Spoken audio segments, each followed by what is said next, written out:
Yes, we can. I guess we are all interested to know how were prehistoric societies, how did they change and why. But we don't have yet arguments to know if this image is better than this other one, or if this one reflects better the Paleolithic than this other one. Until the late 70s, Western prehistoric archaeology used analogies taken directly from corpus of culturally historic oriented ethnographic sources that resulted in a conceptual insufficiency in existing explanations for many years and the source of lots of speculations. But since then, the direction of data publishing has changed, and the primary focus is now on ecology, chronology, technology, or paleogenetics. There is a sense of the impossibility of applying a rigorous archaeological approach to know social relationships. We need the theory because there are serious indications in adaptations and economic irrational processes that the adaptionist explanation of cultural materialism could not explain. On the other hand, ethnographic and ethnological analysis demonstrate a huge variability of possibilities in organizations. Anyway, there are some common universal traits in modern hunter-gatherer societies. In sum, we can conclude that social organization is not immanent, and there is a link between the organization of production and reproduction. And even more, we have to accept that the main social structure of extant hunter, fisher and gatherer societies is a product of their own history, a long history, and we must explain how did these features emerge. Therefore, we need theory and an instrumental methodology to explain the origin of these features. We need it because we are aware that what characterizes societies are the strategies for the organization of reproduction and for the production of subsistence. We must know what had been the dialectics between the production of goods, subsistence and implements, the production of people, and the social reproduction, that is, the ideological structure. Our theory sustains that Paleomesolithic societies were not in a natural balance with the resources offered by the environment. Rather, they had to be constantly adjusting the exploitation of the limited resources and that the technology allowed to access. And they do that through a controlled social reproduction. Thus, we argue that the specific character of hunter-gatherer mode of production is a contradictory relationship between the material conditions of the production, of the processes of production, and of reproduction. We state that labor represents the means through which social relation and social behavior, including reproductive norms, are easily controlled. The difference in production activities according to sex makes it also possible to set an interdependence between the two sexes, assuring reproduction and continuity, and at the same time to relativize the value of the product obtained and by extension the value assigned to the people that produce these values. Those norms allow the control of reproductive relationships. In our theory, reproduction is the dominant variable in modern hunter-gatherer, and its regulation is the essential element, and that required over time the major investment of social effort. That is our theory, but we need archaeological methodology to verify when and how did this feature arose. Ethnoarchaeology can be used to contrast ethnographic sources with the archaeology of synchronous sites of the same society. Our approach to ethnoarchaeology, which we have called experimental ethnoarchaeology, is intended as a tool for refining methods and establishing effective archaeological methodologies to develop social approaches to society from archaeology. This could assist in developing and refining the necessary methodology to approach the social organization of the prehistoric societies. So, from the 1985 and spanning over 2 decades, we developed a series of projects of research in museums and on the field, mainly in Tierra del Fuego. We obtained lots of data, and we did produce a substantial body of publications and data that are contained in a whole repository. The first step was the critical analysis of all written and photographic ethnographic sources from the 17th century to the beginning of the 20th century for 3 groups that coexisted in Tierra del Fuego. We also analyzed all the objects in ethnographic museums from an archaeological perspective. We conclude that there was social inequality between men and women among Fuegan people. The social control of reproduction through social norms was the central point for continuity. We also state that inequality is materialized and can be quantified through the analysis of the objects and through the calculation of the effort invested by men and women in subsistence and reproduction. This is a scheme that we have already developed and explained in publications. The second step was the field archaeology. We excavated representative sites of all social activities. We have extensively excavated Yamana settlements in different ecological locations along the Beagle Channel.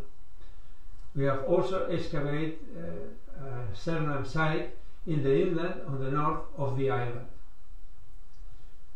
The spatial connections found in the occupation units indicate that there were recurring spatial patterns in the general organization of activities and distribution of consumed wallow. The repeated use of space by various agents reflects a deliberate strategy which in turn upholds social norms and ensures social order.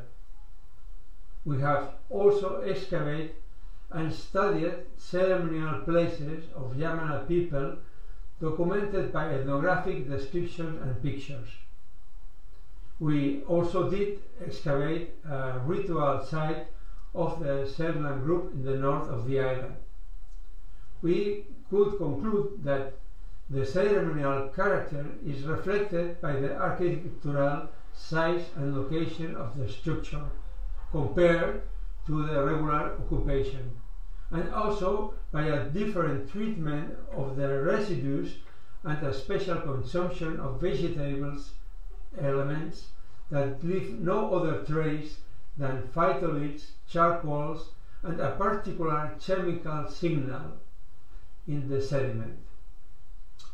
We also worked funerary sites, and we conclude that there was a conservatism and a long-lasting practice and no significant diachronic differences in burial practices from the first archaeological documented moments. But there was a highly diversity and temporary accommodation to the environment and even to seasonality or to the circumstances of death. We did morphometric, paleogenetic and dietary analysis of the human remains located in American and European museums. We conclude that the body or a skeleton, like any instrument, is the most direct evidence of its wear and tear and of the sexual division of tasks carried out by people. Ethnosopathies and paleopathologies, as well as dietary analysis, show differences between both sexes, which is supported by the function of the objects deposited in the graves. The main conclusion of Tierra del Fuego is that the study of funerary practices and osteological evidence must be related to the spatial organization of production and consumption of both sexes in settlements, and connected with the transmission and persistence of norms through ceremonial sites and items, thus providing a deeper understanding of the development of social norms and inequality. Additionally, we also stated that there was no clear border but a fluidity between groups that spoke different languages and the ethnography classified as different. That coincides also with the studies of ethnographic material in museums and also fits with the results of the paleogenetic analysis.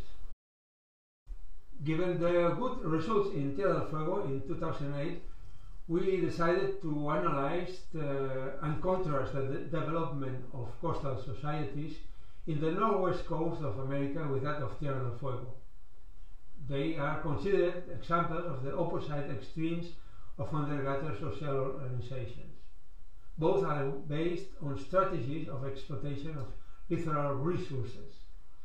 It was necessary to explain why the processes of social development at the geographical extremes of the American Pacific coast, despite having similar starting conditions and apparent environmental and resource similarities, resulted at the end in a very opposite social organizations.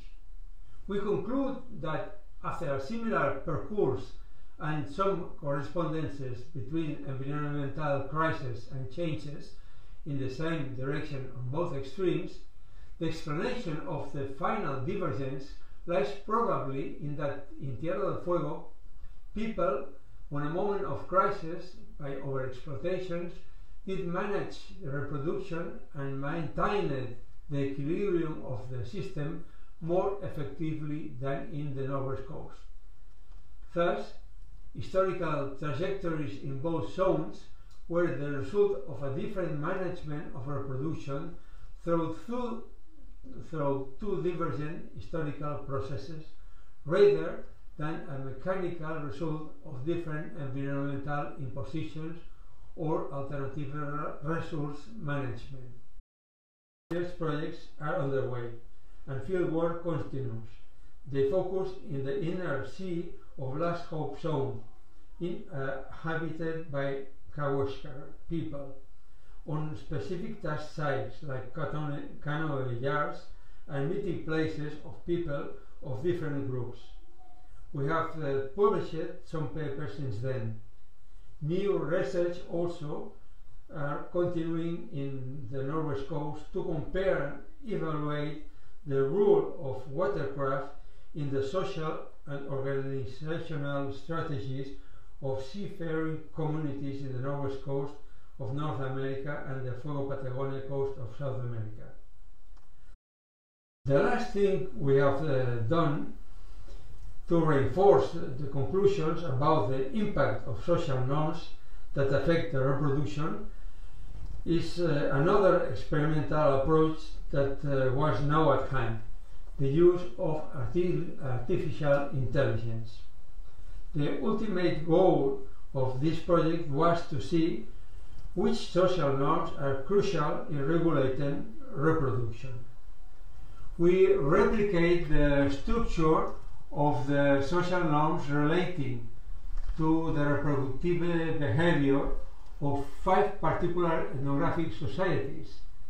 The simulation in the different groups have shown so far that it is possible to control the population growth just by a set of a combined social norm structure that regulate the reproductive relationships. In short, that the demographic development of hunter-gatherer societies is not constrained by natural factors, but mainly by socio-economical factors and social norms. The most important conclusions are that in developed hunter-fisher-gatherer, regulation of social reproduction is the main driving force for continuity and change. Since they are not natural but social relationships, we have to know when and how did those social relationships emerge. But can we include the study of social norms in the archaeological agenda, really? Our long ethnoarchaeological experiment shows that the answer is yes. Yes, we can. That archaeology can indeed approach the question of social organization. It is possible to recognize social inequality, but if, and only if, the methodology is reconsidered, reoriented to answer that new questions. It is crucial for developing a more comprehensive and dialectic-oriented archaeology to provide explanations of social processes and their dynamics. There is a huge study opportunity in locations like the Moravian Upper Paleolithic, where documented associations of sediments, burial and ceremonial items does exist. Thank you very much.